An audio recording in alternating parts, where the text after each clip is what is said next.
MC Fireside Chats, a weekly show featuring conversations with thought leaders, entrepreneurs, and outdoor hospitality experts who share their insights to help your business succeed. Hosted by Brian Searl, the founder and CEO of Insider Perks, empowered by insights from Modern Campground, the most innovative news source in the industry.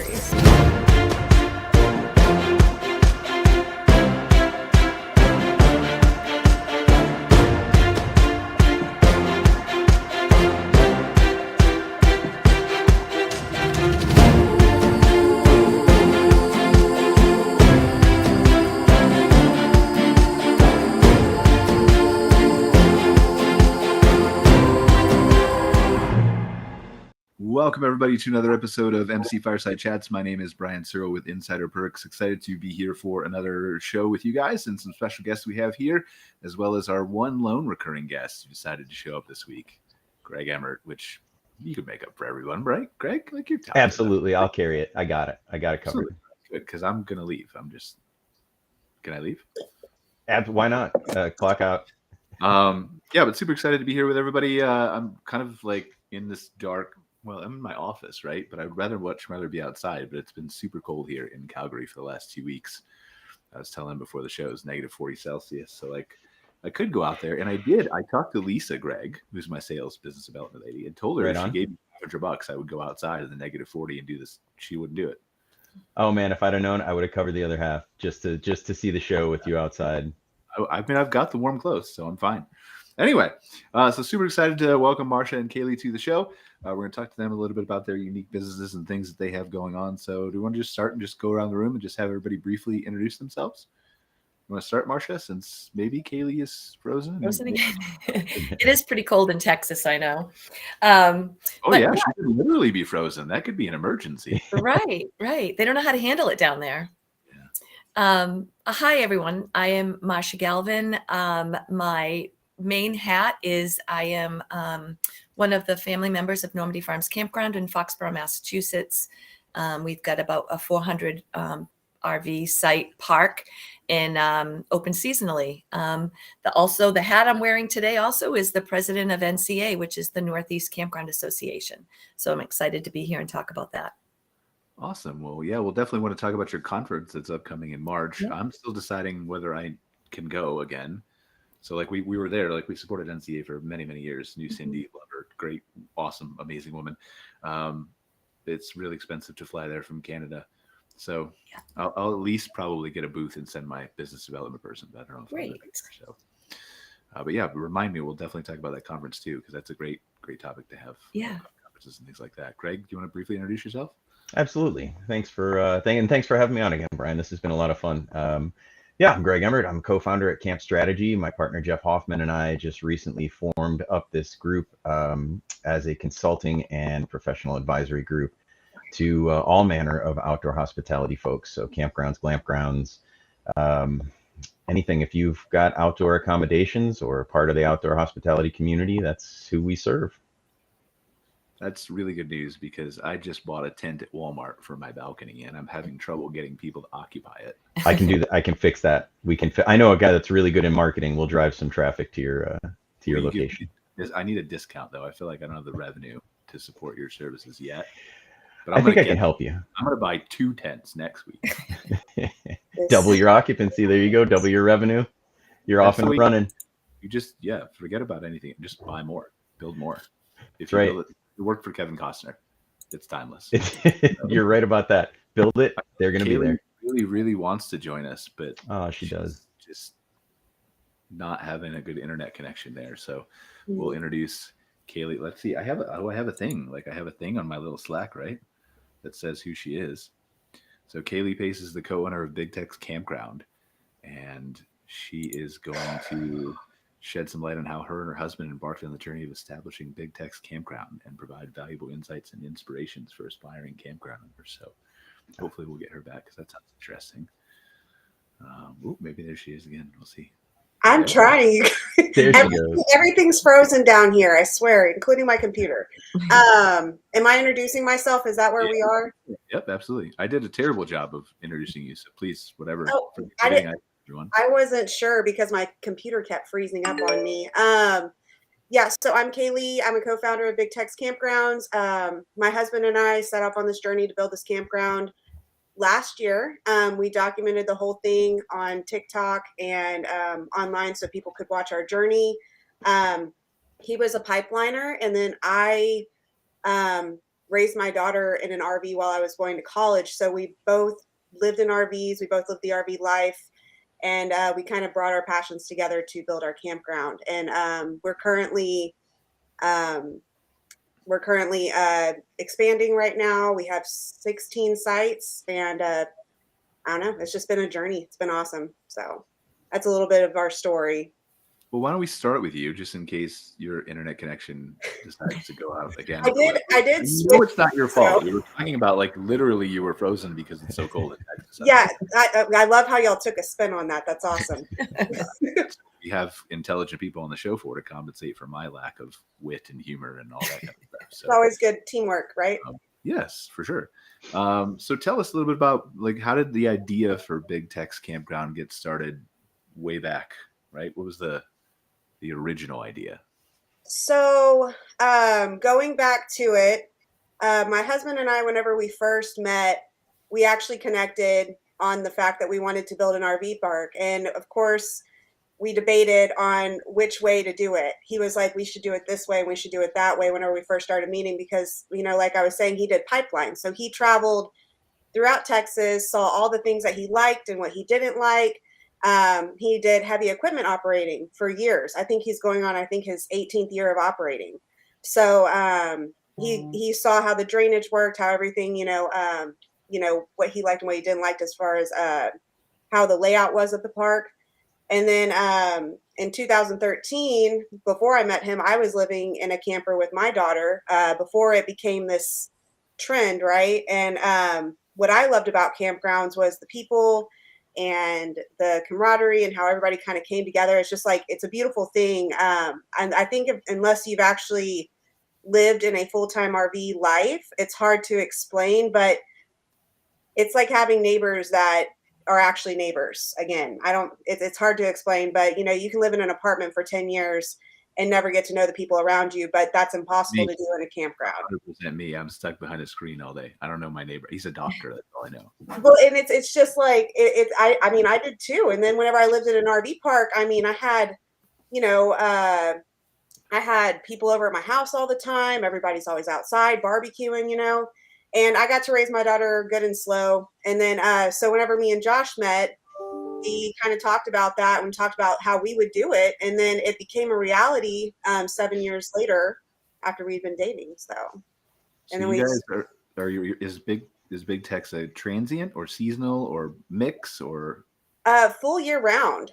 Because the weather here in Texas is usually, it's a slightly bipolar, but it's not cold enough to completely shut down the park. It's tolerable. So we do all year round. Is that what I guess what I meant is long-term camping or overnight short-term? Both. We have people that are staying there a long time, and then we have people that come, we have this flea market trade days thing, Canton trade days, and it's 10 minutes away from us. So we have a lot of people that come for that, daily, weekly people, and then we have people that live there and make it their home. I was just curious because you guys said in the beginning you disagreed with each other on originally how it should be done a little bit, right? So I didn't know if like him being the pipeline worker, he wanted like the party campground with all his buddies where he could drink, or he was like, no, those guys don't behave well at all. Like we definitely want transients in here. We disagreed. We disagreed on how it should be done, and like where to put things, like where to like for him, he was more or less like concerned about the layout because he thinks with an operator, excavation type work, like he thinks with that kind of brain, like as far as that goes. I was thinking more like how can we make it fun? So it actually was, it was just like how it normally is. We were actually on agreement on the same things. It was just bringing it to life together. So if you do look at our campground, you'll see that we went with the trees, not through the trees. So we cherry picked all of our spots. Looking back, I can understand though why RV parks do it without trees 100%. The way you lay the utilities and things like that is a lot more difficult if you have nature involved. But I'm more or less kind of bringing the human element to it. He brings the beautification element to it, if that makes any sense. So Sure. yeah. Yeah. It's good that you complement each other's skills. Yes. So Definitely. which one's the TikTok dancer? Oh my gosh. TikTok was surprising. That was one social media channel that we did not think was going to take off at all. Our most viral video, we hit like over 1 million views on it. And then after that, followers started coming in, but it was me. He was digging a ditch for the pipe, and he made these little steps for me to get out of the ditch. And I was like, he was like, "Here you go, princess," because he made me little steps. And I said, "Princesses don't work in ditches, Josh." And then that just went viral and went kind of crazy. And then after that, we got a whole bunch of followers, and that's kind of where we started getting people involved with the journey. So very cool. Yeah. So what are your future plans look like for Big Tex Campgrounds before we move on? And I want to talk to Marcia a little bit, and then obviously we'll cross mingle the rest of the show. But. Yeah. So we are finishing out phase 1 right now, which is 34 campers total. And then we're going to build upon, we're 100% self-funded also. Like we don't have anybody really contributing as far as financially is concerned. Had a few here and there, but we are 100% self-funded, just regular people. So we're doing it in a way to where we can expand without having to tap into our equity and stuff like that just yet. So we're doing the 34 spots. We're building a pond.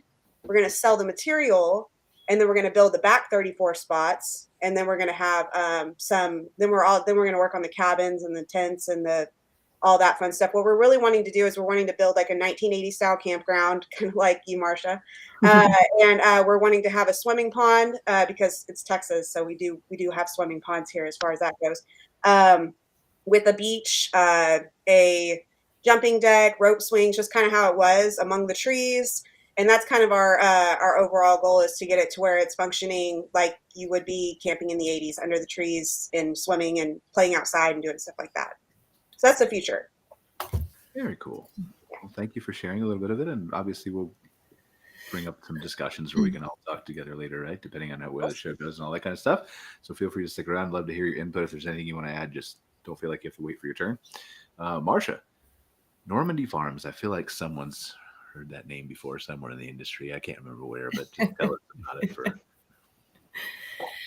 Well, Normandy Farms. So my family has been operating Normandy Farms Campground in Foxborough since 1971. That's when my dad decided to write a business plan, because we had a farm before that. The land has been in the family since 1759. So it's been generations over generations using the land for some purpose of making a living. And it was farming all the way up until, the mid 60s. And my dad was a farmer, and he just, decided that really the farming was kind of going by the wayside. My grandfather was a trucker, and he had been back and forth across the country many times. And, they were also avid campers. They had an Airstream. And so he said, why don't we open up an RV park? There's not any in the area. Basically, we were, in the Boston area, there really weren't any.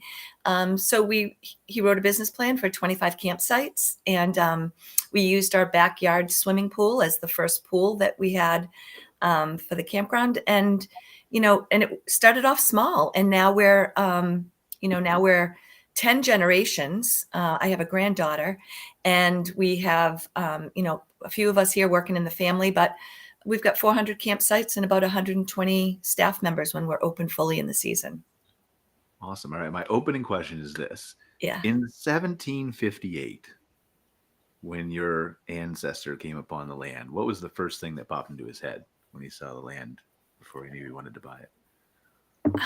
You should know this, right? I should know that. I know what kind of situation he was in, though. I mean, he was just. Okay, I want to hear. I'm curious. He was captured. I wasn't expecting you to have an answer at all. So. Okay. Well, he was captured. He was in the French army, and he became sick, and he was heading back to France, and his boat was captured by an American pirate type ship, brought back to Boston.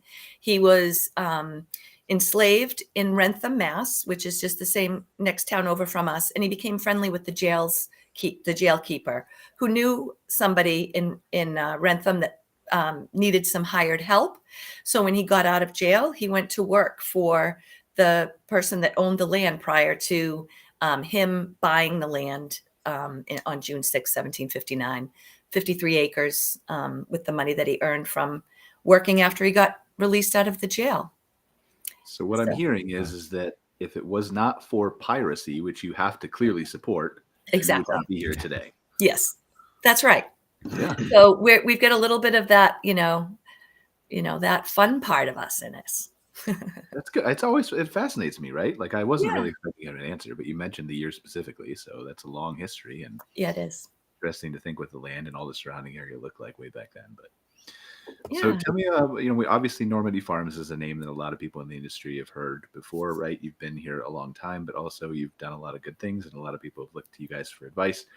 So what are some of the things that you feel like have set you apart over the years? Really kind of define Normandy Farms, I guess. That's a great question. The things that we hear the most are cleanliness and guest service. So, our bathrooms are cleaner than my bathroom at home. The facilities are, maintained at a high level so that, everything looks like it's brand new, even though, we've been open 53 years. So we maintain that level of attention to detail and cleanliness. And then I think the other thing would be guest service and, just kind of being, having a culture that is very accepting and feeling safe. Like our guests love that they come and they feel safe. The kids can ride their bikes like it's 1980, and they don't have to worry. So it's really it's a community that we've built, I think, around values and around open space and the love of nature and, giving back, basically. I don't know where you guys grew up, but I grew up in the 80s, and there was some shady stuff going on in my area in the 80s. I don't know. Like maybe the 60s and 70s, I'm with you, but I don't know. Yeah. Anyway, so what are some of so as you look through this history, right, the 70s to today, and again, how many years have you actively been involved?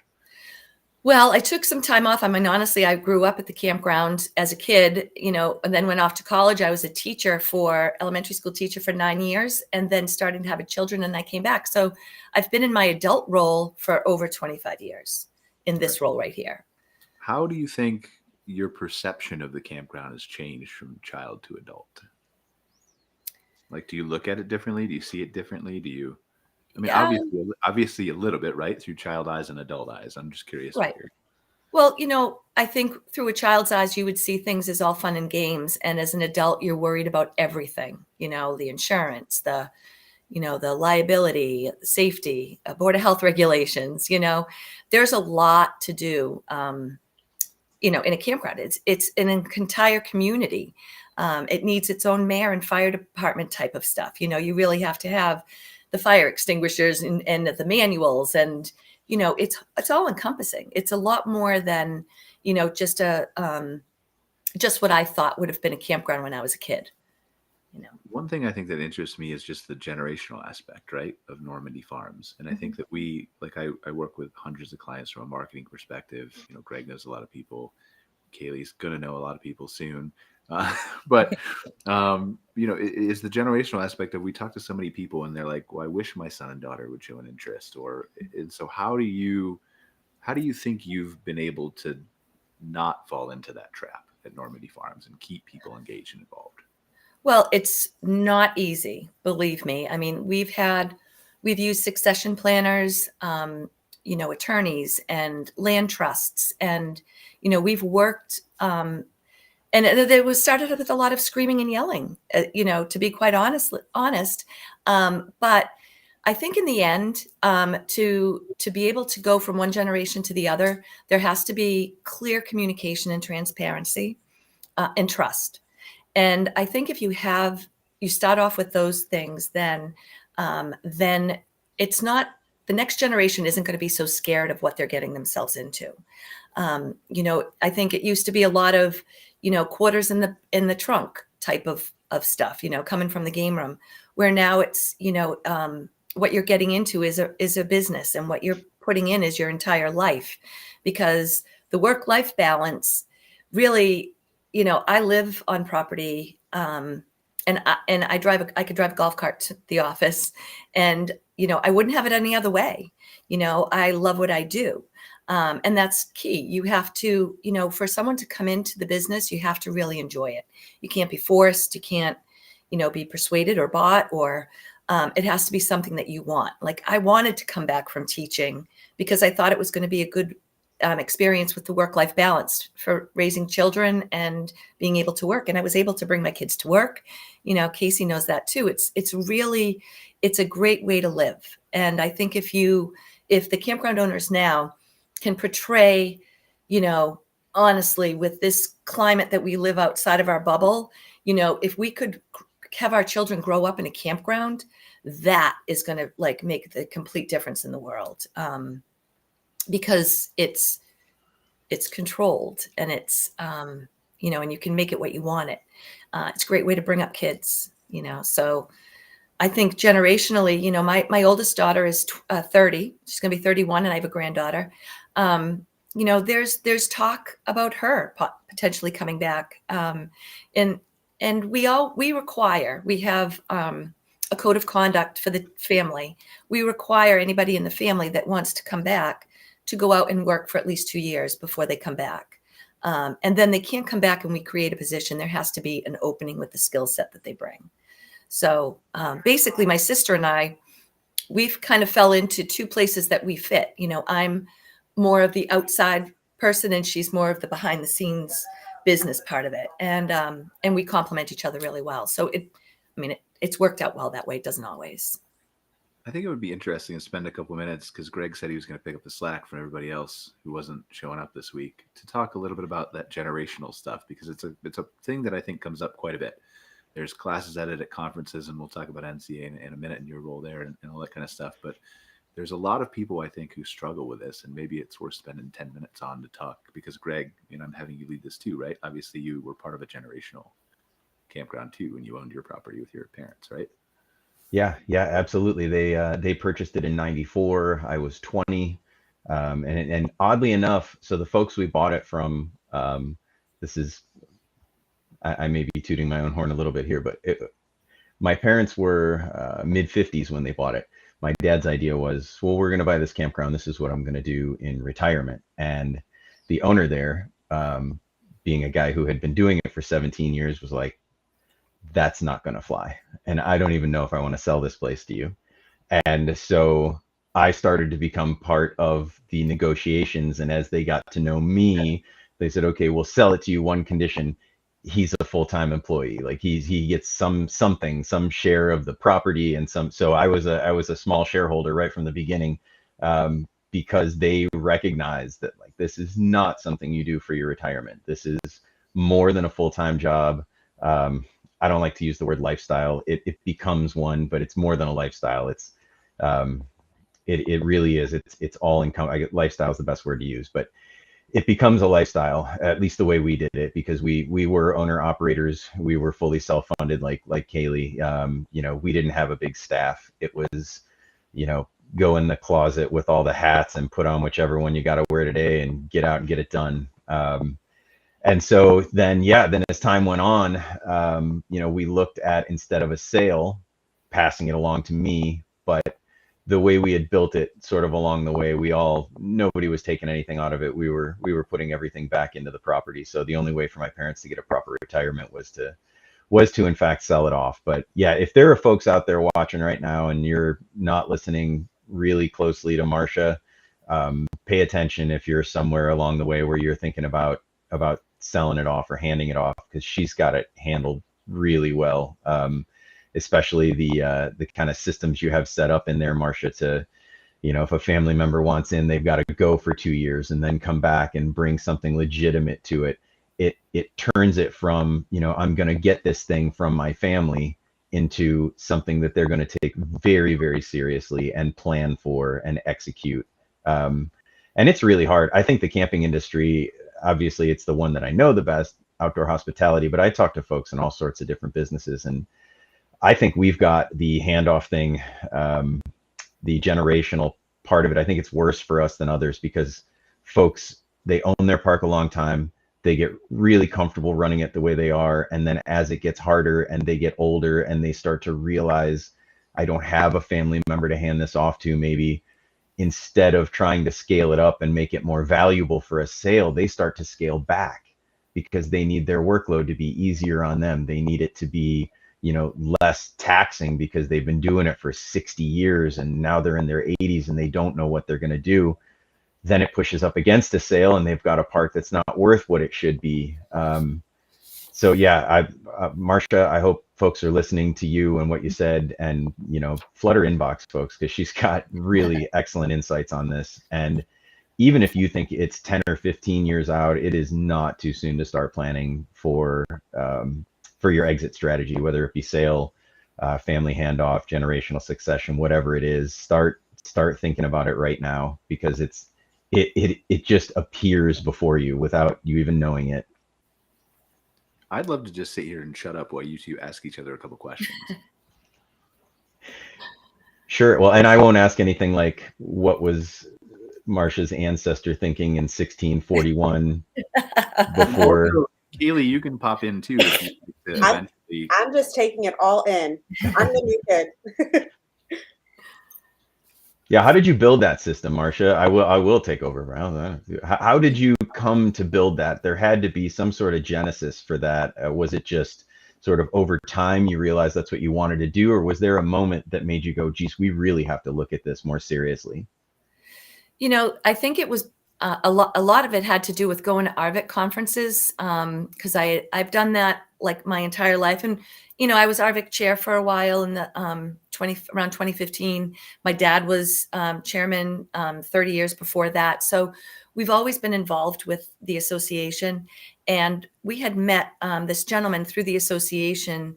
His name's Mike Henning. And he was big in the succession planning of campgrounds at that time, back 20 years ago, maybe, or so, 30 years ago.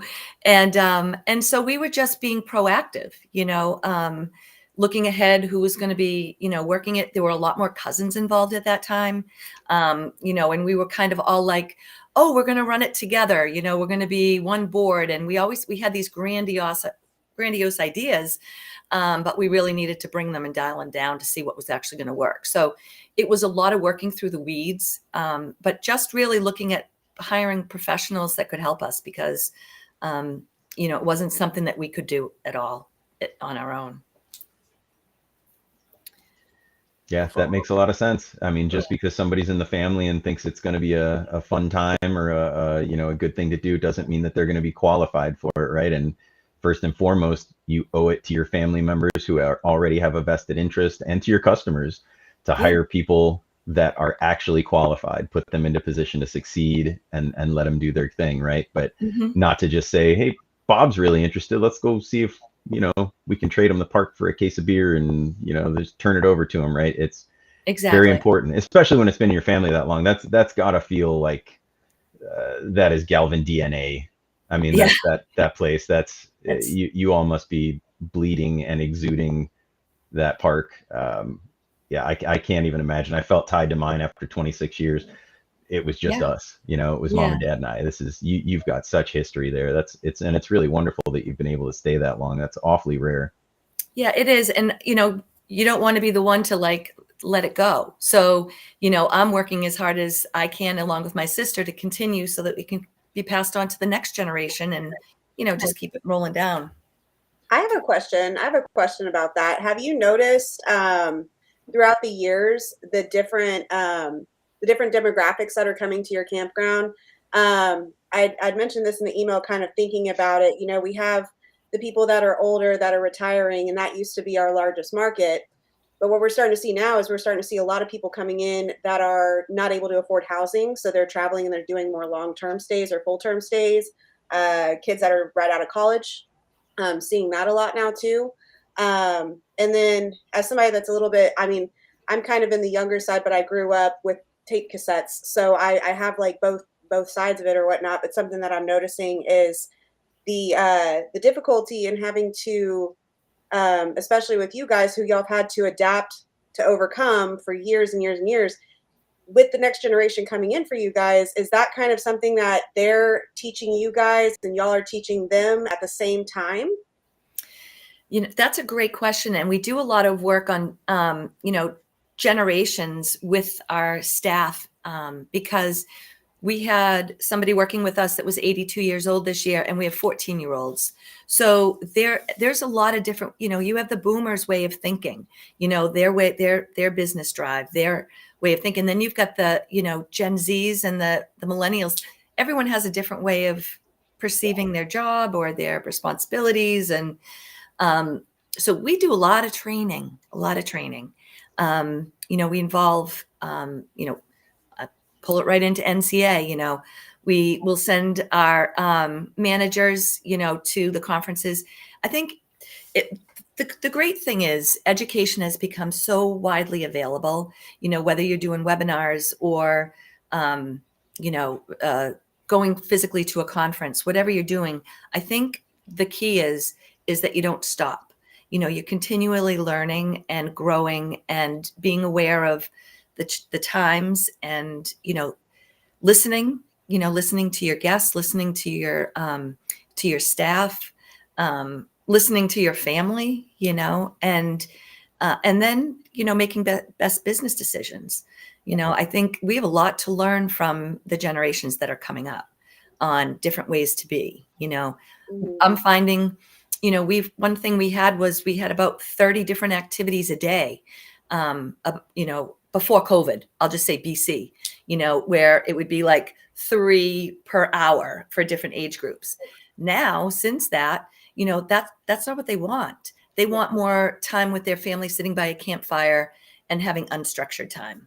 I'm noticing that too, actually. I'm noticing a lot of people that are really starting to pull back towards that nostalgic era, whether that be through being under the trees like what we offer at ours. And I've seen, you guys have that too.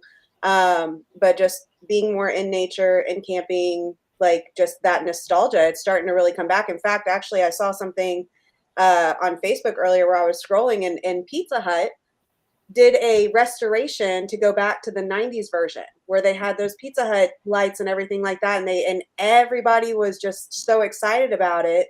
I'm like, hey, McDonald's, are you listening? Like, we want those showcases back and stuff.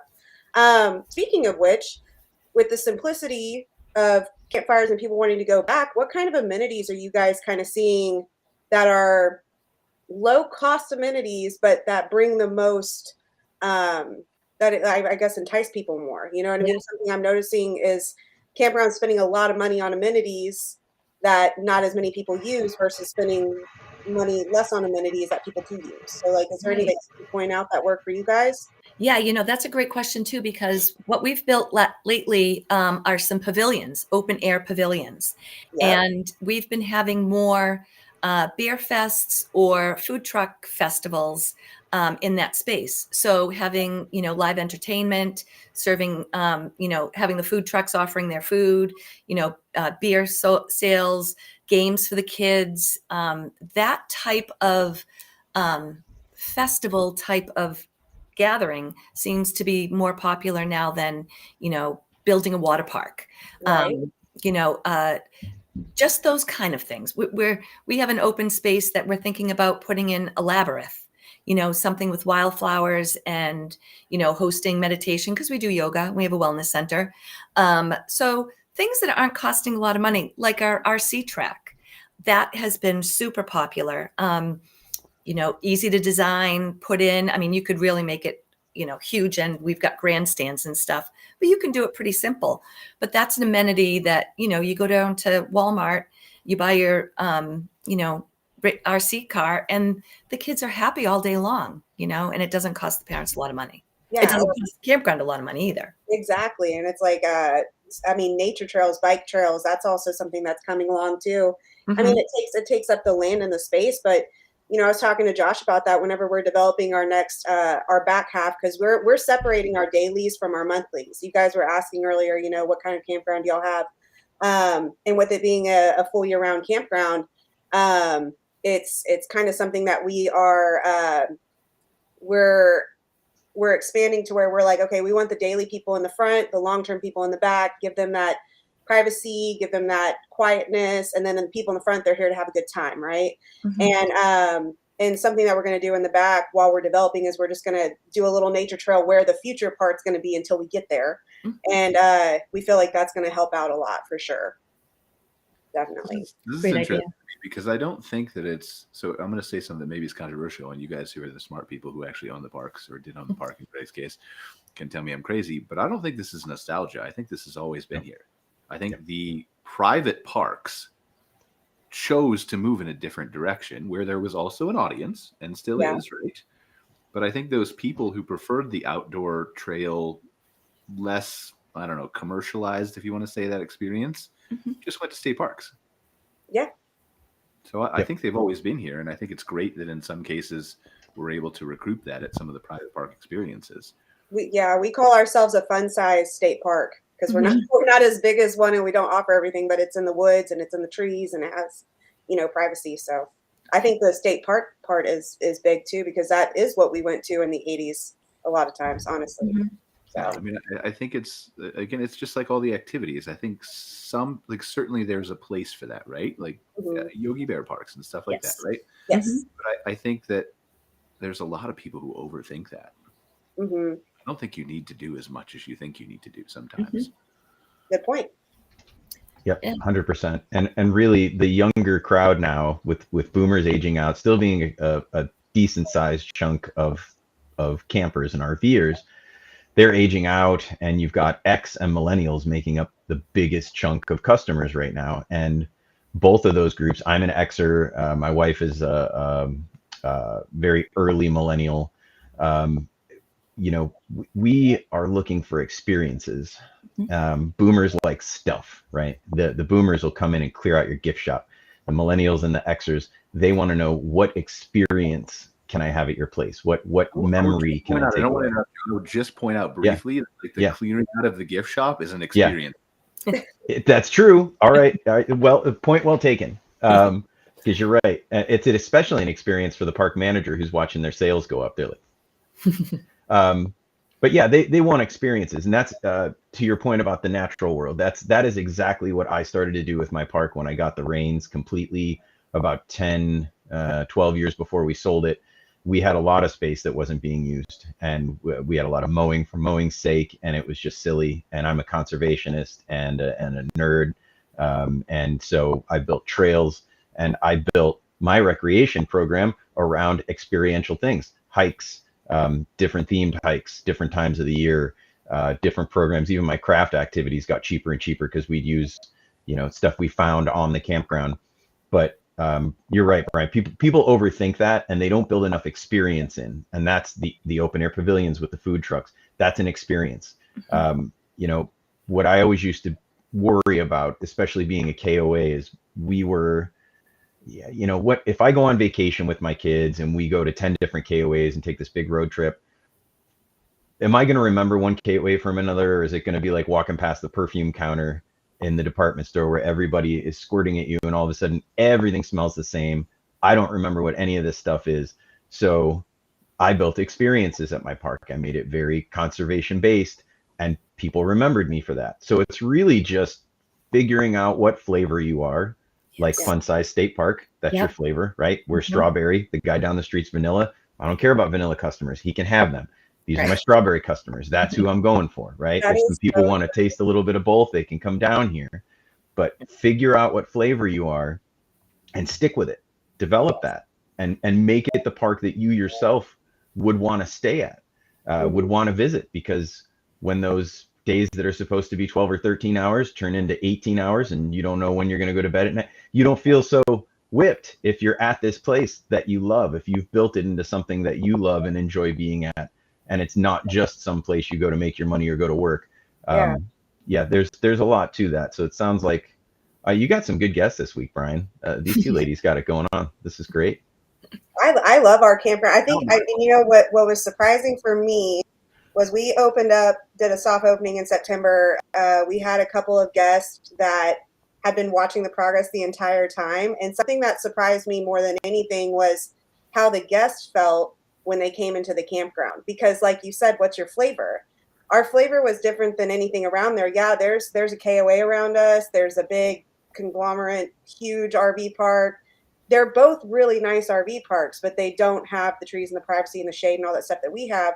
And so, yeah, we offer a different flavor. And something that I noticed, I think it was a guest that we had, and she said, "I feel like Alice in Wonderland when I come out of my door every morning." And I was like, "Ah," like everything was worth it at that point. You know, that's something that was part of Alice in Wonderland. Yeah. Yeah. So I just want to go frolic in the trees. And she's like, I think 70 something years old. I mean, and I was like, this is fantastic. I love it. You know, that's where the reward comes in after those 18-hour days, honestly. Like it's amazing. For sure. Yeah, and I think that's important. Like, again, we just to play devil's advocate, right? Like there's an experience at every park to be had. Mm-hmm. Whether you put thought into it, whether you understand your audience and your demographic and who you're trying to go after and all that kind of stuff, and then tailor that experience to that type of demographic is a whole nother thing. Yes. But yeah, I think that's the magic trick is and sometimes you run into a trap too, where like you want to build a park and you realize that maybe you didn't do the research in advance and the experience that you want to provide doesn't necessarily work, but then you retailer it and you still make it an experience that, so it just requires that thought. In my past life is what I like to say. I mentioned going to college earlier. Whenever I lived in an RV for the first time, I had no idea what I was doing. All I know is I couldn't afford the rent in Austin. It was crazy. And I was going to the University of Texas. And so I had a 4-year-old daughter. I was a single mom. And I was like, I guess I'm going to get an RV. You know, I did not know what I was doing. I literally crawled under the camper looking for the water hookup. I had never stayed in one. Everything ended up breaking and it was crazy. But that experience or whatnot, it's something that like I got to bring to the table and kind of and pair that with Josh's. And then that's kind of how everything came to be a lot of times. You know what I mean? And it's serendipitous things and it kind of works out. And I think that seeing it through the guest's eyes is something that's really important, especially if you've like you guys have been in the campground since y'all were younger. So y'all got to see it evolve and grow. I came into it like 10 years ago, but I had so much in-depth experience with living it that it helped me figure out, you know, what we're doing. And then you pair that with Josh being able to be the one behind it to make it happen. The marketing side though, like you were mentioning the demographics and stuff like that. That's something that really kind of interested me is I was like, okay, I got to have that experience of seeing, not only living it firsthand, but seeing how it's evolving and you know, just all the different people that are coming into it. And I think it's also important to note that like, no matter where the economy is as well, it seems like campgrounds are going to do okay. Like whether it's good and you have more disposable income, you got the traveling side of it, right? And then if the economy is doing not so good, people are able to downsize and live in it. And that's kind of like where I was, you know, 10 something years ago. I couldn't afford the rent, so I lived in a camper, and it turned out to be this. I mean, when I say I lived in a camper, my closet was in a tent. It was, I look back at the owner of that RV park and I was like, bless her. Like, I can't believe that she let me do all of the things that I did. But yeah, it's just kind of evolved so much over the years because especially with COVID, you know, BC, like you said, people didn't really stay in campers very much.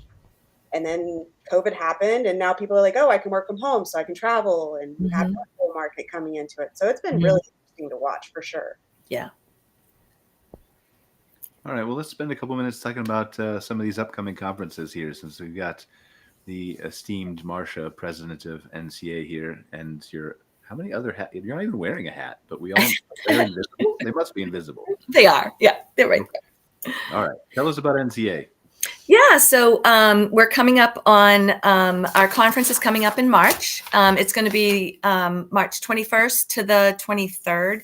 It's the 58th annual conference. So NCA has been around for a real long time. Back in 1965 was the first conference. So this will be the 58th conference. We're going to be having some different speakers. We have a sergeant coming in to talk about guest experiences and how to, best deal with the current climate that we have out there and some of the challenges that campground owners face when, a guest comes in and they're not up on the camping etiquette. that they should be, or, familiar with following the rules and guidelines that a campground would have. So we've had this Sergeant Allen come to speak to NCA a few different times, and she's wonderful. She used to actually work in a campground when she was in high school.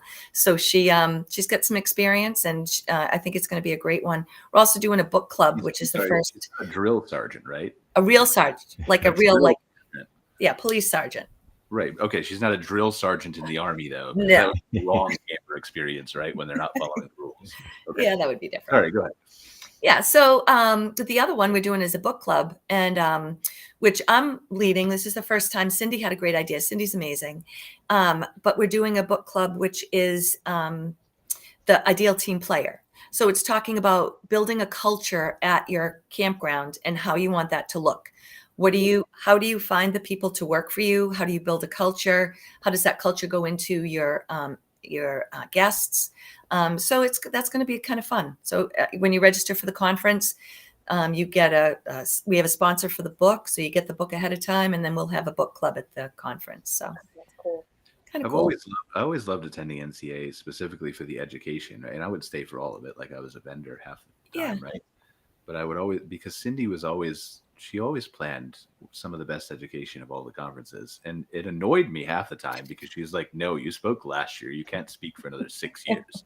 I'm like, but I have good things to say. And she's like, everybody says that. It ended up probably being right? There was better people, more important people to talk to. But yeah, I've always valued, like, the education piece has always been great at Cindy shows. So yeah, she's amazing. She's got some good connections. She's been the executive director for 10 years, and there's only been 3 executive directors since 1965. And her dad, who's still with us, is the most recent one out before her. So, and that was since 1990. So NCA's pretty much been governed by Cindy and her family since 1990, and it's been doing really well. We've got about 650 members that belong. So out of 11 states in the Northeast. So do you know if they sent Cindy away for 2 years and then she had to come back? I don't think so. So there are other ways to make the generational thing work. Okay, that's interesting. Greg, you're going to a lot of shows. Tell us what your plans are here. Yeah, we did. So we've been to, Jeff and I have been to Ojai, formerly Arvik. And for those of you that don't know, and Marcia, you might know Jeff Hoffman, my partner. He's been around forever. Yes. And I say that jokingly. And if he were here, he'd elbow me in the ribs, which I deserve. But he's now the treasurer of Ojai, and he's the president of our Ohio Campground Owners Association, because he does still own his KOA up Sandusky Bayshore near Cedar Point. So we did Ojai, we did COE, the Campground Owners Expo in Branson. We're going to be at the Ohio Campground Owners Association show as well, of course, and then a smattering of other ones. I know he's going to be speaking at the Florida Alabama show. And I'm sorry, NCA. NCA, I don't know that one is on because it's so close to the OCOA show that I don't know that we will make it over there. But it is later. What's that? It's 20 days later. Is it 20 days later? I'm glad you've got the calendar fired up. Cindy's going to be calling you. That's fine. I'm ready for a speaker spot. I've been trying and nobody wants to listen to me. It's just Brian, and that's all. So we've got a few on our plate, but not a bunch. We had originally thought we were going to go hit all these different trade shows, and then we realized that people were starting to call us, and we had to be a little more focused because it's just the two of us. But we've got a few on the schedule. Hopefully get to speak at a few of them. I think Jeff is doing the Florida Alabama thing because he has no choice. I think somebody down there has him in a headlock, and so he's going. And he's been dying to get his motorhome. If you talk to him, almost the first thing he says is, my motorhome is still parked up here in the cold. Like, I'm supposed to feel sorry for a guy that owns a motorhome and wants to take it south. I don't know. Maybe you have a different take on that, Brian, but I don't feel sympathy for him at all.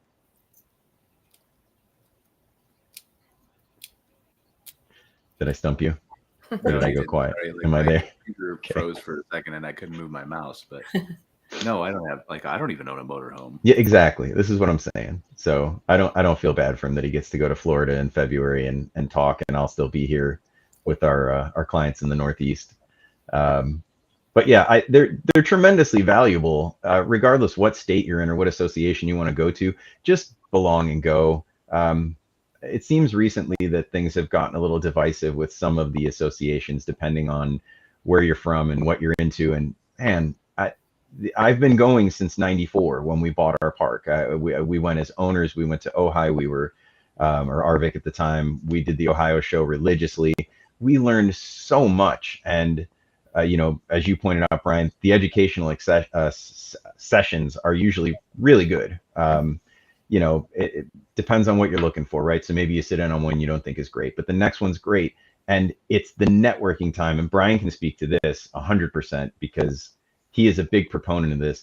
The best conversations that you have at those conferences, that I have, I should say, that I have ever had, they're hallway conversations. They're lunchtime conversations. They're not in sessions. I learn more from the professionals around me that are in my line of work than I do at any of the educational sessions. And that's not to put down anyone who does one, but there's just so much information to be gotten from your state and national and regional associations that, man, if you can belong to 4 or 5 of them and go to all 4 or 5 shows, do it. You're going to come away so much better for it. Yeah, I mean, that's what we did for, I don't know how many years. Yeah. Pre-COVID or whatever, right?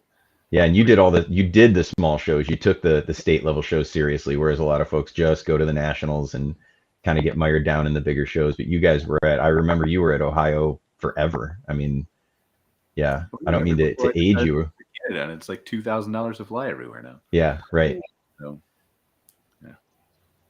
Anyway, maybe I'll see if I can. Do you think Cindy would let me stay at her house during conference? Maybe not. Maybe not. All right. Okay. So what else we got going on here? We got about 8 minutes to wrap up here. Do we have any final thoughts on anything we talked about? Generational camping, conference season, anything like that? Please, someone? Someone else would make up something else to talk about?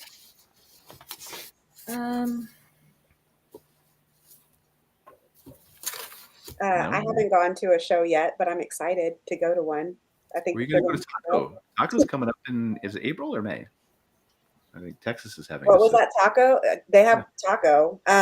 We are currently like at the point right now where we're expanding so much that we just kind of we have to get our bearings going first because we're like so on the ground, so involved right now, just doing what we can to get the back sites open. And then I think we're going to go to one of those like as soon as possible, as soon as we can. I know that they're super helpful. When I was in marketing, I went to quite a few conferences here in Austin and for social media and things like that. And I met my PR person there. I met our social media strategist there, got their numbers, called them. So I think that like you were saying, Greg, it's a lot of the hallway conversations that you have that can kind of help you out. I'm at the point right now where we're not really ready to delegate anything.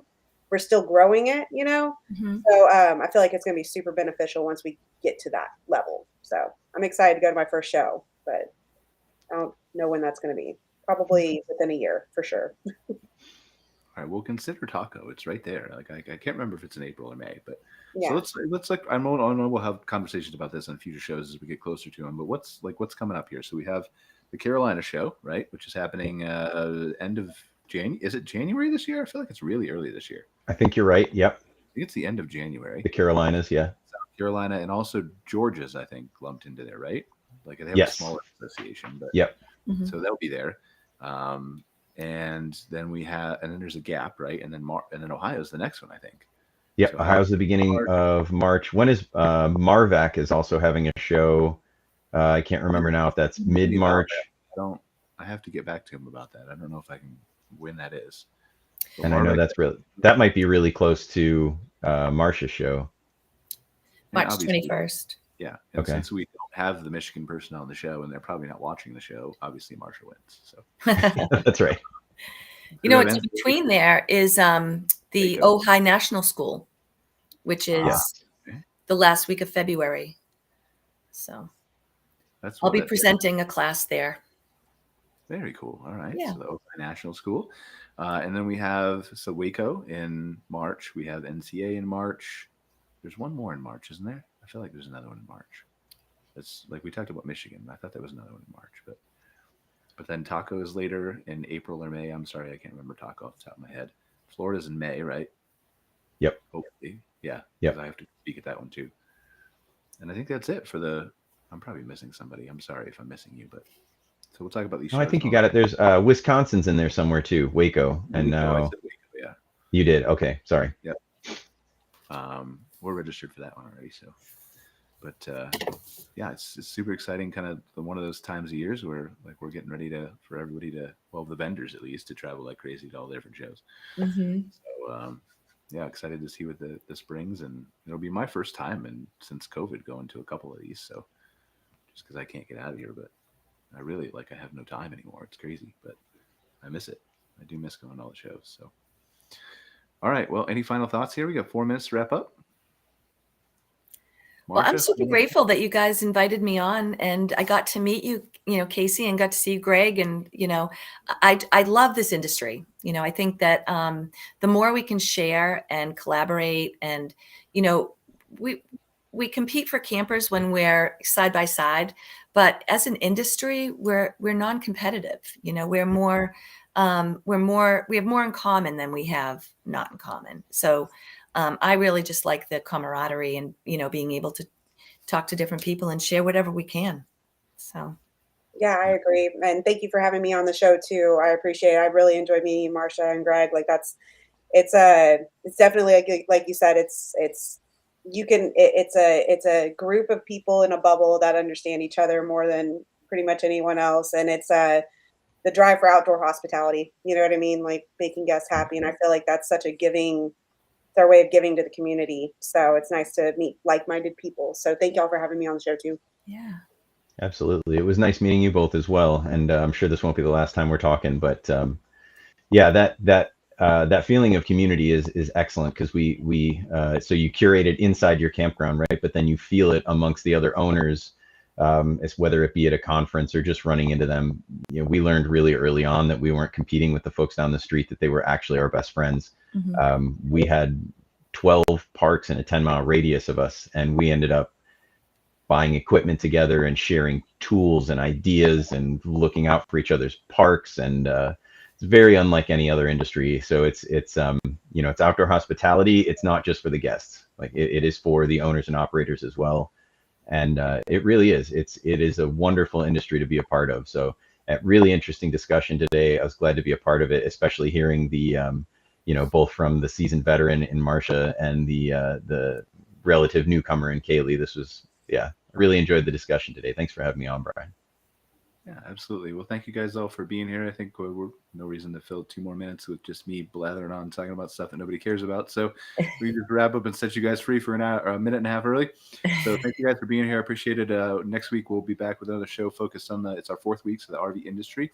And really appreciate you guys being here, and we'll talk to you soon. Hopefully see you at MTA. See you. Thanks. Bye-bye. Bye-bye. For joining us for this episode of MC Fireside Chats with your host, Brian Searl. Have a suggestion for a show idea? Want your campground or company in a future episode? Email us at hello@moderncampground.com. Get your daily dose of news from moderncampground.com. And be sure to join us next week for more insights into the fascinating world of outdoor hospitality.